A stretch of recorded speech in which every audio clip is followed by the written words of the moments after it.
El hundimiento del Titanic sigue siendo un acontecimiento enigmático de la historia. Desde el iceberg que destruyó al Titanic hasta los botes salvavidas que hicieron falta. He aquí 15 fotos conservadas del Titanic que te dejarán pensando toda la noche. Número 15. El niño en la cubierta del Titanic.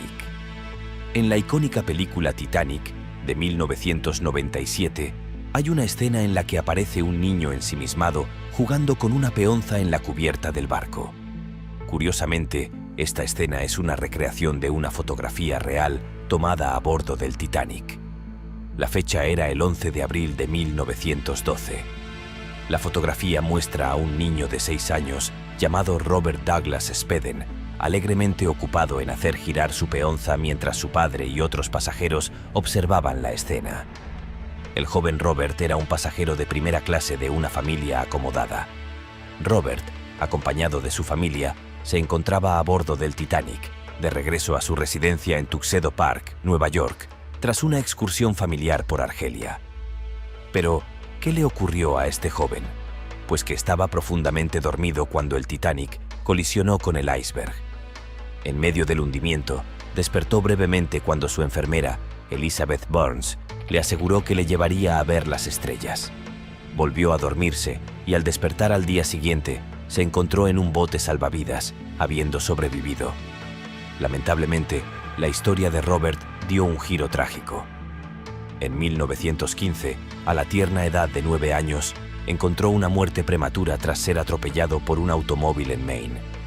Teniendo en cuenta el limitado número de automóviles que circulaban por las carreteras en aquella época, su accidente se erige como uno de los primeros incidentes relacionados con automóviles registrados en la historia del estado. Número 14. El iceberg que hundió el Titanic. Es ampliamente conocido que el hundimiento del Titanic fue causado por un iceberg. Pues fíjese en esto. Solo 2 días antes del desastre, el capitán de otro barco que cruzaba el Atlántico tomó por casualidad una increíble fotografía en blanco y negro de un enorme iceberg. Y fíjese que se cree que es el mismo iceberg que derribó el Titanic. Este marino, el capitán W. Wood, servía en el SS Etonian, un buque mercante británico, y era un apasionado de la fotografía. Por suerte, el capitán Wood logró capturar la enormidad de aquel iceberg con su cámara. Las coordenadas exactas del iceberg eran casi idénticas al lugar donde el Titanic chocó y se hundió, cobrándose la vida de 1.522 personas. Una vez en Nueva York, el capitán Wood reveló rápidamente la fotografía y envió una copia a su bisabuelo, junto con una carta que afirmaba que este iceberg era responsable de la desaparición del Titanic. De hecho, el capitán Wood Setonian tomó una foto de un iceberg en las coordenadas 41 grados 50 minutos de latitud norte y 49 grados 50 minutos de longitud oeste el 12 de abril a las 4 p.m. Todos sabemos que el Titanic chocó contra un iceberg a las 10:20 del 14 de abril de 1912 y se hundió en 3 horas. Durante el último siglo, se han encontrado más fotos de icebergs cerca del Titanic, tomadas antes y después del choque. Sin embargo, lo interesante de la foto del capitán Woods es que el iceberg encaja con los dibujos y descripciones de testigos del iceberg que hundió al Titanic. Número 13. Pasajeros de tercera clase. Esta foto siguiente ofrece una visión de la experiencia de los pasajeros de tercera clase, también conocidos como pasajeros de steerage, que se instalaban a bordo del Titanic. En el Titanic, los pasajeros de tercera clase compartían baños comunes, cenaban juntos y dormían en camarotes con 4 ocupantes por habitación. Aunque eran considerados de tercera clase, su alojamiento en el Titanic era mejor que en su país. Las condiciones de vida en la sección de tercera clase eran similares a la segunda clase en otros buques de vapor. Aunque el espacio era pequeño y tenían pocas comodidades, a diferencia de otros buques de vapor, se les proporcionaba comidas. Los camarotes de tercera clase estaban más cerca del ruido y las vibraciones de los motores, pero tenían agua corriente y electricidad. Los hombres solteros se alojaban en la proa del barco, mientras que las mujeres solteras y las familias se alojaban en la sección de popa. Los camarotes tenían formas irregulares para adaptarse a la curvatura del barco. Además, el Titanic disponía de una sala general para que los pasajeros de mayordomía se reunieran, se relajaran, leyeran, jugaran a las cartas y realizaran diversas actividades. Los pasajeros de la tripulación tenían la oportunidad de organizar sus propias fiestas y bailes. La mayoría de los más de 700 pasajeros de esteaje a bordo del Titanic eran emigrantes que esperaban comenzar una nueva vida en América. Por desgracia, muchos de ellos nunca llegaron a su destino. Número 12. Gimnasio del Titanic. El Titanic contaba con su propio gimnasio, una característica notable para un transatlántico de su época. Situado en la cubierta de botes del buque, cerca de la gran escalera, esta instalación fue descrita como una maravilla de la innovación. Al entrar, los pasajeros eran recibidos por una sala brillantemente iluminada, adornada con paneles de roble pintados de blanco y suelos de baldosas. Un punto notable era una instalación de roble tallado en la pared opuesta que mostraba un recorte ilustrado de un transatlántico de clase olímpica y un mapa que representaba las rutas de viaje de la White Star Line por todo el mundo. El gimnasio estaba equipado con aparatos de ejercicio de última generación que incluían camellos eléctricos, un caballo eléctrico, máquinas de remo, sacos de boxeo, máquinas de levantamiento de pesas y bicicletas mecánicas. Esto permitía a los pasajeros acceder a instalaciones exclusivas durante una sesión. El gimnasio, supervisado por el educador físico T. Wawe Macaulay, tenía horarios específicos y políticas de segregación por género y edad. La White Star Line, la naviera responsable del Titanic, promovió el gimnasio como un lugar donde los pasajeros podían disfrutar de montar a caballo, andar en bicicleta, remar en bote y obtener tanto ejercicio como diversión. Una atracción popular era el camello eléctrico, una máquina para montar a caballo que imitaba el movimiento de un camello. Trágicamente, en la noche del hundimiento del Titanic, Macaulay, el educador físico, permaneció en el gimnasio y falleció junto con el barco. Número 11. Los chalecos salvavidas del Titanic. Esta foto forma parte de un álbum de pasajeros que desembarcaron del Titanic antes de su hundimiento. El Titanic estaba equipado con chalecos salvavidas para todos los pasajeros a bordo, asegurando que hubiera suficientes para las más de 2.000 personas, incluidos los miembros de la tripulación. Estos chalecos salvavidas estaban construidos con lona y corcho. Aunque su diseño era endeble, asegurados únicamente por cuerdas de tela, resultaron ser sorprendentemente pesados, pero muy bollantes. Trágicamente, mientras el Titanic se hundía, muchos pasajeros que no podían acceder a los botes salvavidas recurrieron a saltar desde las barandillas o los costados del barco. Desafortunadamente, debido al diseño del chaleco, muchos saltadores quedaron inconscientes al golpear el agua, lo que resultó en ahogamientos, roturas de cuello y casos de hipotermia. A pesar de esta tragedia, el corcho siguió siendo el material principal de los chalecos salvavidas hasta después de la Segunda Guerra Mundial, cuando finalmente se introdujeron mejoras en su diseño. La pérdida de pasajeros que llevaban chalecos salvavidas de corcho en el Titanic y otros incidentes similares sirvieron de impulso para mejorar los materiales utilizados en los chalecos salvavidas. A pesar de sus diseños defectuosos, todavía existen algunos chalecos salvavidas originales del Titanic. De hecho, uno de estos chalecos salvavidas del Titanic alcanzó el asombroso precio de $119,000. Número 10. La piscina. La White Star Line, la compañía responsable de la construcción y propiedad del Titanic, ya había introducido anteriormente el concepto de piscina en su barco, el RMS Adriatic, votado en 1916. Así pues, al diseñar el Titanic, la White Star pretendía mejorar su diseño anterior incorporando una piscina denominada baño de natación. En 1912, el Titanic tenía una piscina lujosa en el lado de estribor de la cubierta. La piscina tenía una profundidad de 6 pies y estaba llena de agua salada calentada. Solo los pasajeros de primera clase podían acceder a ella, pero tenían que pagar. Los hombres podían bañarse gratis de 6 a.m. a 9 a.m., mientras que en otras horas se requería un pago. Por otro lado, las mujeres tenían que pagar cada vez que decidían nadar sin el beneficio de un periodo gratuito designado. A los niños no se les permitía utilizar la piscina. Nadar en la piscina del Titanic tenía un coste aproximado de 25 céntimos por persona. El coste incluía incluso la provisión de un bañador. El coronel Archibald Gracie, pasajero del Titanic, disfrutó de un baño en la piscina unas 24 horas antes del trágico hundimiento del barco. Describió el agua salada caliente como vigorizante y había planeado nadar de nuevo a la mañana siguiente. Afortunadamente, sobrevivió al desastre aferrándose a uno de los botes salvavidas plegables hasta que llegó el rescate. Número 9. Los botes salvavidas insuficientes.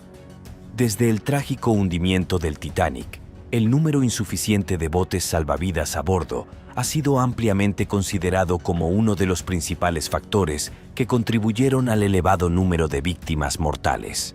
Esta fotografía inquietantemente profética, tomada por el reverendo F.M. Brown, un pasajero que desembarcó del malogrado barco tras su corto viaje de Southampton a Queenstown, Inglaterra, capta el puente del Titanic y uno de sus botes salvavidas. Las investigaciones tras el desastre del Titanic concluyeron que una normativa adecuada habría evitado el siniestro. El Titanic cumplió con la ley de la Marina Mercante de 1894, que requería 16 botes salvavidas para barcos de más de 10.000 toneladas. Sin embargo, el Titanic llevaba 20 botes salvavidas, suficientes para aproximadamente la mitad de las personas a bordo. Solo unas 700 personas de las más de 2.000 a bordo del Titanic lograron subir a los botes salvavidas debido a preocupaciones de seguridad. Los botes se lanzaron con menos ocupantes de su capacidad máxima. No se realizaron simulacros de botes salvavidas ni de incendio antes del hundimiento. Aunque se había planeado un simulacro para la mañana del hundimiento, fue cancelado. 2 años después del desastre, se estableció el Convenio Internacional para la Seguridad de la Vida Humana en el Mar, SOLAS, que requiere que los buques de pasaje tengan botes salvavidas para cada persona a bordo. Actualmente, SOLAS exige botes salvavidas con capacidad del 125% del barco. Número 8. El capitán y el comisario del Titanic. Esta imagen capta al capitán Edward Hay Smith, el capitán británico del Titanic, junto al sobrecargo del barco, Hugh Walter McElroy. La fotografía fue tomada por un pasajero que desembarcó del barco en Queenstown, Irlanda, 3 días antes del trágico hundimiento. Lamentablemente, tanto el capitán Smith como el sobrecargo perdieron la vida en el desastre. 3 días después de que el Titanic embarcara en su viaje inaugural desde Southampton, Inglaterra, el capitán Edward Hotty Smith siguió su típica rutina dominical. Realizó una inspección del barco, pero decidió no llevar a cabo un simulacro de seguridad programado. La noche del 14 de abril de 1912, el capitán Smith mantuvo la velocidad máxima a pesar de las bajas temperaturas y la calma del Atlántico Norte, creyendo que la tripulación podría reaccionar rápidamente en caso de avistar un iceberg. Sin embargo, no estaba en el puente cuando chocó con el iceberg. Al enterarse de los daños, solicitó una evaluación a Thomas Andrews, el diseñador del Titanic, quien determinó que el barco se hundiría. A las 2:20 horas del 15 de abril, el Titanic se hundió. El capitán Smith desapareció en el puente y se dijo que había salvado a un niño, pero estas afirmaciones no se tomaron en cuenta. Su cuerpo nunca se encontró. Las opiniones sobre las acciones de Smith fueron diversas. Algunos criticaron su decisión de no reducir la velocidad, mientras que otros argumentaron que, basándose en su experiencia, creía razonablemente que podía evitar una colisión. Número 7. El comedor de primera clase. El comedor del Titanic ocupa un lugar destacado en la historia. Siendo el más grande jamás construido, su comedor de primera clase podía alojar cómodamente a más de 500 personas simultáneamente. Abarcando todo el ancho del barco con una longitud de 114 pies, este grandioso espacio estaba elegantemente tematizado en blanco, ofreciendo un escenario donde los acaudalados podían cenar y socializar. La oferta culinaria del comedor era nada menos que exquisita, rivalizando con la digna de un palacio. El menú presumía de manjares como suculenta langosta, codornices egipcias, jugosos melocotones, fino caviar y deliciosas uvas. Las frutas eran frescas y la comida estaba preparada por chefs que atendían a los refinados paladares de los pasajeros más adinerados. El desayuno se servía de 8 a 10, el almuerzo de 1 p.m. a 2:30 p.m. y la cena a las 7 p.m. La cena era elegante, con los caballeros vestidos con trajes de cena y las damas ataviadas a la última moda. Uno de los lugares favoritos para cenar era el restaurante à la carte, exclusivo para pasajeros de primera clase. El diseño del comedor estaba inspirado en la arquitectura británica, con asientos y mesas de roble. Cada rincón estaba adornado con lujosos muebles que combinaban comodidad y elegancia. Una orquesta tocaba de fondo, creando un ambiente sereno para que los pasajeros disfrutaran de sus comidas al máximo. Número 6. Un casco comprometido. Esta fotografía capta la construcción del casco del Titanic, el cuerpo del barco. Al igual que otras estructuras de su época, el casco del Titanic se mantuvo unido por más de 3 millones de remaches de hierro y acero que pesaban más de 1.200 toneladas. Estos remaches se colocaron con máquinas hidráulicas o se martillearon a mano. El casco del Titanic tenía un doble fondo para aumentar su resistencia, pero los laterales tenían una sola pared. Constaba de 15 secciones que podían sellarse con solo pulsar un interruptor. Sin embargo, los mamparos que dividían estas secciones tenían múltiples puertas de acceso para mejorar el servicio de lujo. En los últimos años, el periodista irlandés Senan Molyneux ha propuesto una teoría que sugiere que el casco del Titanic se vio comprometido semanas antes de su viaje inaugural. A través de la investigación de fotos y relatos de testigos de la época, Molyneux sostiene que se produjo un incendio espontáneo en una de las enormes carboneras del Titanic que debilitó considerablemente una parte crucial del casco. Debido al almacenamiento de carbón cerca del casco, el intenso calor del incendio afectó la estructura del barco. Por lo tanto, cuando el Titanic chocó con un iceberg, el casco de acero comprometido se rompió. La teoría de Molyneux ha sido cuestionada con el tiempo y se han propuesto explicaciones alternativas para el hundimiento del Titanic, desde ser alcanzado por un torpedo de un submarino alemán hasta ser maldecido por una momia egipcia. Número 5. La construcción del Titanic. El Titanic fue construido a propósito por White Star Shipping para destacar entre sus transatlánticos comerciales, atendiendo a la creciente demanda de viajes entre Europa y Estados Unidos. Aunque numerosos buques ya realizaban travesías regulares del Atlántico, White Star Shipping estaba decidida en su misión de cautivar a los viajeros, creando el transatlántico más magnífico y sobrecogedor de su época. La construcción del Titanic comenzó el 31 de marzo de 9 en los astilleros Harland & Wolff de Belfast, donde también se estaba construyendo su buque gemelo, el Olympic. El tamaño colosal de ambos buques fue un gran desafío de ingeniería para Harland & Wolff, ya que ningún constructor naval había intentado construir buques tan grandes. Para acomodar al Titanic y al Olympic, se demolieron 3 gradas existentes y se construyeron 2 nuevas, las más grandes en aquella época. Durante el momento álgido de la construcción, Harland & Wolff empleó a unos 14.000 trabajadores. El armazón del Titanic tardó más de un año en completarse y el revestimiento del casco se terminó en octubre de 1910. En los años 90, algunos científicos especializados en materiales teorizaron que las planchas de acero utilizadas para el barco eran frágiles en condiciones de frío, lo que empeoró el impacto, los daños y aceleró el hundimiento. Durante la construcción del Titanic, se llevaron a cabo muchas tareas sin equipos de seguridad, lo que provocó numerosas lesiones y algunas muertes. Número 4. Lanzamiento del Titanic. El Titanic fue botado al agua por Robert Falconer Keith, capataz naval, jefe de Harland & Wolff. El trascendental acontecimiento atrajo a una enorme multitud de más de 100.000 personas, como se aprecia en esta fotografía y en esta otra. Entre ellos se encontraban algunos dignatarios como J. Pierpont Morgan y J. Bruce Ismay, que observaron desde una tribuna especialmente construida. Keith soltó los gatillos hidráulicos que sujetaban el barco, permitiéndole deslizarse hasta el río Lagan. Para facilitar el lanzamiento sin contratiempos, se aplicaron 22 toneladas de jabón y sebo a la grada para lubricar el viaje del barco. Siguiendo la tradición de la White Star Line, el barco no fue bautizado oficialmente con champán. A continuación fue remolcado a una nave de acondicionamiento donde a lo largo del año siguiente se instalaron las máquinas, la superestructura de las chimeneas y el interior del barco. Tras el viaje inaugural del Olympic en junio de 1911, se realizaron algunas modificaciones menores en el diseño del Titanic. Estos ajustes hicieron que el Titanic fuera ligeramente más pesado que su barco gemelo, lo que le permitió reclamar el título de barco más grande del mundo. El proceso de construcción tardó más de lo previsto debido a los cambios en el diseño y a una pausa temporal causada por las reparaciones necesarias para el Olympic, que había sufrido una colisión en septiembre de 1911. Si el Titanic se hubiera terminado antes, podría haber evitado la fatal colisión con el iceberg.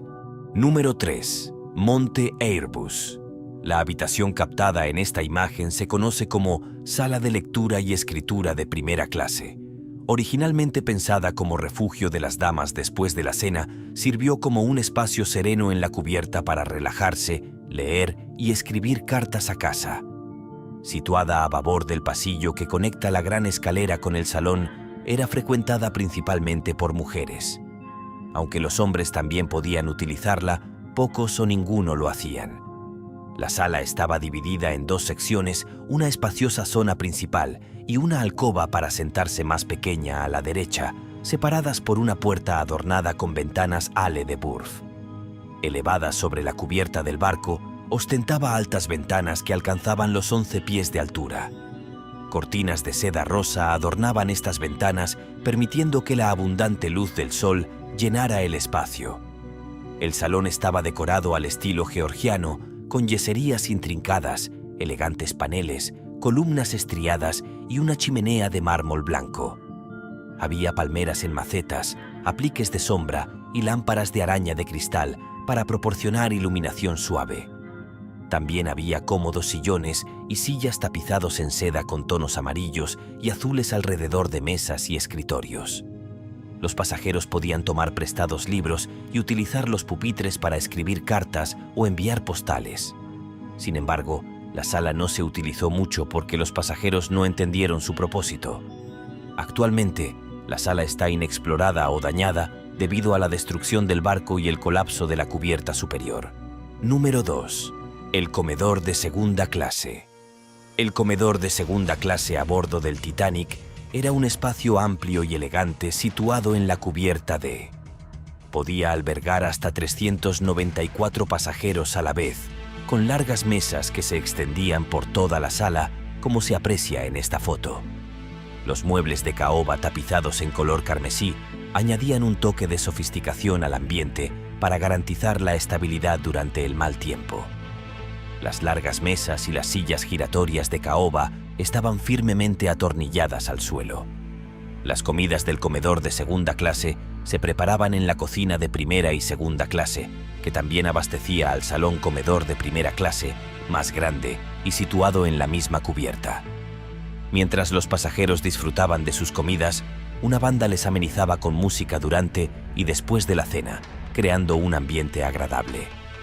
Curiosamente, un hecho menos conocido sobre el comedor de segunda clase es que no se disponía de bandejas para servir. Debido a la precipitada finalización del Titanic, algunos detalles quedaron sin terminar. Los camareros tenían que llevar la comida cuenco a cuenco, lo que causaba retrasos y platos tibios. Esto fue motivo de queja para pasajeros como Imana de Shelley, que expresó su frustración por el desorden en la zona de segunda clase. A pesar de estos retos, el comedor de segunda clase del Titanic seguía siendo elegante y un lugar de reunión para que los pasajeros disfrutaran de sus comidas y se relacionaran. Número 1. La sala de fumadores de primera clase. La sala de fumadores de primera clase servía como sofisticado salón nocturno exclusivo para los pasajeros varones de primera clase. Aquí se reunían para socializar, discutir negocios y política y disfrutar de fumar, beber y jugar, excepto los domingos. El ambiente recordaba a un club de caballeros con una sala adornada con elementos opulentos. Los paneles de caoba oscura con incrustaciones de nácar y detalles tallados, junto con las vidrieras iluminadas en nichos, creaban un resplandor cautivador. El suelo tenía baldosas de linóleo azul y rojo y el techo de escayola tenía medallones decorativos. Destacaba un cuadro titulado Aproximación al Nuevo Mundo, creado por Norman Wilkinson. La sala de fumadores era popular entre los jugadores y taúres profesionales. Se sabía que al menos 4 jugadores profesionales estaban a bordo del Titanic. Los camareros del bar adyacente atendían a los pasajeros, mejorando la experiencia. Durante el hundimiento, la sala de fumadores fue un escenario conmovedor. Poco antes de las 2 a.m., Archibald Gracie, escritor americano y superviviente del hundimiento, entró en la sala y vio a varios jugadores de cartas. William Stead, destacado escritor y periodista británico, estaba cerca, leyendo tranquilamente. Emil Taussig, el gerente de la West Disinfecting Company, parecía tranquilo. Alrededor de las 2:05 a.m., los jugadores de cartas se despidieron y abandonaron la sala. Millet, el mayor Butt y Archibald Gracie también salieron. No está claro qué le ocurrió al señor Tao. Gracias por vernos. Hasta la próxima.